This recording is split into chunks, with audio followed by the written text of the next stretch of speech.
नमस्कार मित्रांनो, तुम्हा सर्वांचं माझ्या YouTube चॅनलवर पुन्हा एकदा खूप खूप आणि मनापासून स्वागत आहे। आजच्या व्हिडिओमध्ये आपण बघूया NPS धारकांना निश्चित पेन्शन बाबत आत्ताची मोठी आनंदाची बातमी। जाणून घ्या सविस्तर वृत्त। व्हिडिओला सुरुवात करण्याअगोदर तुम्हाला एक विनंती, चॅनलवर पहिल्यांदाच भेट देत असाल तर चॅनलला सबस्क्राइब करा आणि व्हिडिओला एक लाईक करायला विसरू नका। चला तर मग सुरू करूया आजच्या व्हिडिओला। राष्ट्रीय पेन्शन धारकांना निश्चित पेन्शन करण्याबाबत आत्ताची मोठी महत्त्वपूर्ण आनंदाची बातमी समोर आलेली आहे।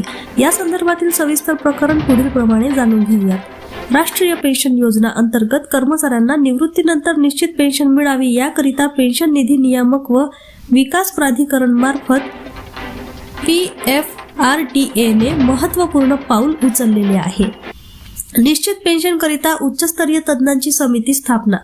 NPS पेन्शन योजना अंतर्गत येणाऱ्या कर्मचाऱ्यांना निश्चित पेन्शनची रूपरेषा व नियम स्थापित करण्याकरिता PFRDA ने जारी केलेल्या निवेदनानुसार NPS धारकांना निश्चित पेन्शन अदा करणे कामी 15 सदस्यांची समितीची स्थापना करण्यात आलेली आहे। यामध्ये भारतीय नादारी व दिवाळखोरी मंडळाचे माजी अध्यक्ष डॉक्टर एसा साहू यांच्या अध्यक्षतेखाली समितीची स्थापना करण्यात आलेली आहे।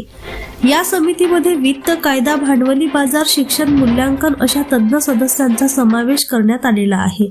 सदर समितीचे मुख्य उद्देश म्हणजे पेन्शन नियामक कायद्यानुसार NPS धारकांना सदस्यांना निवृत्तीनंतर स्थिर स्वरूपाचे उत्पन्न मिळावे। सध्याच्या NPS धारकांना आपल्या गुंतवणुकीवर निवृत्तीनंतर स्थिर पेन्शनची हमी नाही, यामुळे यामध्ये जोखीम अधिक स्वरूपाची दिसून येत असल्याने यामध्ये सुधारणा करून NPS धारकांना निवृत्तीनंतर निश्चित पेन्शनची हमी दिली जाणार आहे। पुन्हा भेटू एका नवीन अपडेटसह। धन्यवाद।